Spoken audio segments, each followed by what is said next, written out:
Herbert May, the famous editor of major magazines in New York, including Vanity Fair, used to say, the United States ends at the Hudson River. And for a while, I don't know if Pennsylvania still does this, but I remember crossing into Pennsylvania and there were these big billboards, state billboards, which said, America begins here. So if America ended at the Hudson and began in Pennsylvania, where exactly does that leave us?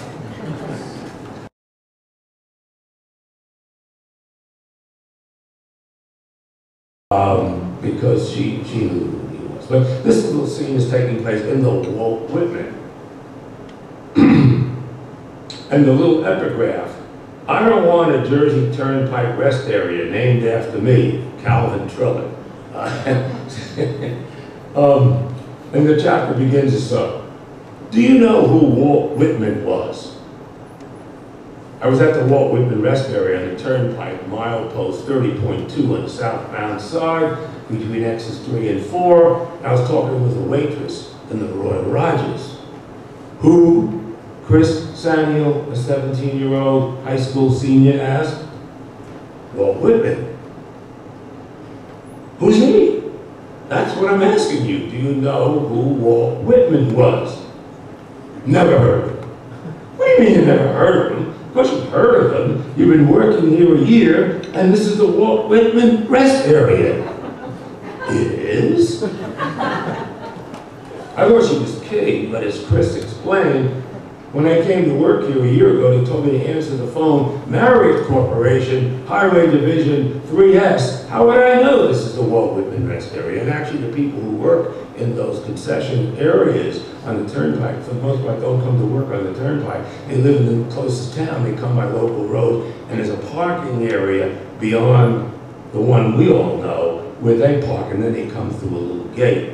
But anyway, to go on with the Walt Whitman, so I thought she was kidding me about this. So then I say, Chris wasn't alone. I asked the manager of the Royal Rogers if he knew who Walt Whitman was. And he said, Walt Whitman? Never heard of the dude. So that's just give you a little flavor of the Turnpike book. The George is still the busiest bridge in the world. Now 77.5 years old, and well, as I said, celebrated 75th. It's predicted that it will probably last another 125 years, which is pretty doggone good when you think that the Tappan Zee is about to be replaced after only about 50. And what's the one called that goes from Jersey City to Newark, the Skyway, Pulaski Skyway? I mean, both of these things are going to come down and be replaced.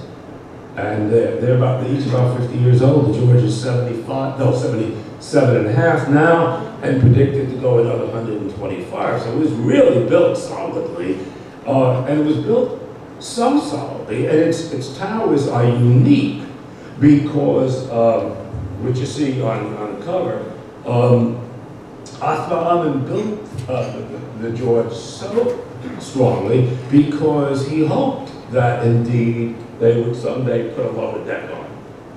We know the two decks, but the lower deck was put on in '62. The main part of the bridge was finished in '31.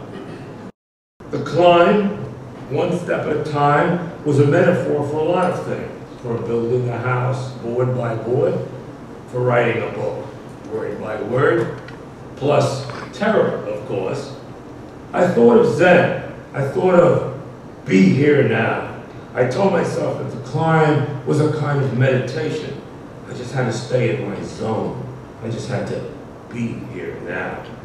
Slowly we advanced towards the top. The wind was blowing a gale up there, and I worried about being literally blown off the barrel of cable. Also, though this hadn't been a particularly cold day down below, up here the wind chill was fierce. I hadn't dressed appropriately for the occasion. I thought about hypothermia. I thought about the man found high up in one of the towers, some years ago, frozen to death, like one of those bodies occasionally found up in the Himalayas. Some believe he was intent on suicide, changed his mind, couldn't get down, and died of the cold. Now we were approaching the top, and the angle of the barrel cable was so steep my head was leaning back, my feet well forward of my head. Patrolman Fridella moved forward and, climbing onto a little steel platform attached to the tower, worked the handle of the door leading into the saddle room. Now, what the saddle room is up on top of the tower. There are these huge steel things that weigh 180 tons each. And the cables, the saddle room's in the south part of it, the saddle room's in the north part of it, we're in the north part. And I had always thought the cables moved. But no, they are bolted to the saddles. And it's not the cables that move, it's the tower that's flexible. It's hard to believe, but there it is. And that's what the saddle room is for. The cables come through. They've come up to there, and now they start down. And they come almost down to the bridge level. They're only 15 feet high at one point. And then they start up to the other towers. Just so you think of that next time you drive across. Fridella kept trying to open the door. It didn't budge. He tried it again. I couldn't believe it. It was locked from the inside. I had made it to 15 feet from the top, and now I was stuck. Lieutenant Manelli got out onto his radio, and over the squawking coming from the other end, I heard him say, "You gotta be kidding." And then he shouted to me over the wind, "Don't worry, Michael, they're coming. They'll be up here in 15 minutes. So I gotta stand there in the wind for 15 minutes. Did I really have to stand there for an extra 15 minutes with the wind howling and just wait? I stole tiny looks below. The first time I had looked down during the whole 40 minutes of climbing the barrel, everything was tiny except for the giant tower in front of me. And then there was a loud sound, and it was coming closer. A blue helicopter with Port Authority written on the side circled us, and I could see the pilot clearly. Did he intend to strafe us? What's he doing? I asked Cottrell. Probably checking on us, he said. Why? I asked.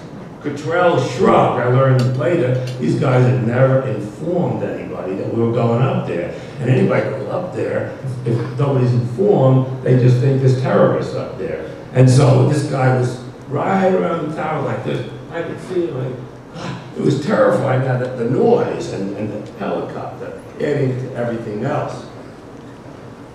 This seemed a good time for a photo. Taking pictures would take my mind off our ridiculous position on the barrel cable. I wanted a picture to prove to my family that I'd been up there. Heck, I wanted a picture to prove to myself that I'd been up there.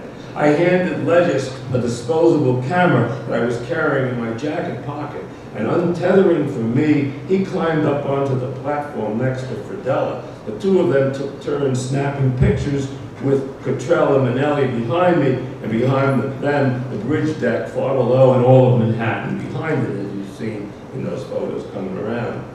What seemed like ages later, there was a scraping sound inside the saddle room. In other words, a cop had to drive out from Fort Lee, turn around the way we did, pull up at the tower, not the cables, and take the elevator up in order to open the door from the inside. Relieved, I followed Fridella and Legis inside, and Cottrell and Manelli followed me. I was suffused with satisfaction. Like David Copperfield, we all want to be the heroes of our own lives, and at a somewhat advanced age, I had just done the bravest thing in mine. I would never climb Mount Everest, but after admiring the George Washington Bridge's towers all my life, I had just scaled one of them, something I never could have imagined doing as a boy, when my friends and I would walk over the bridge to New Jersey from New York and camp out in Fort Lee. Then it was only the bridge. Now it was also my bridge. I had taken possession of it. I was ready to write this book. That's how the book actually ends.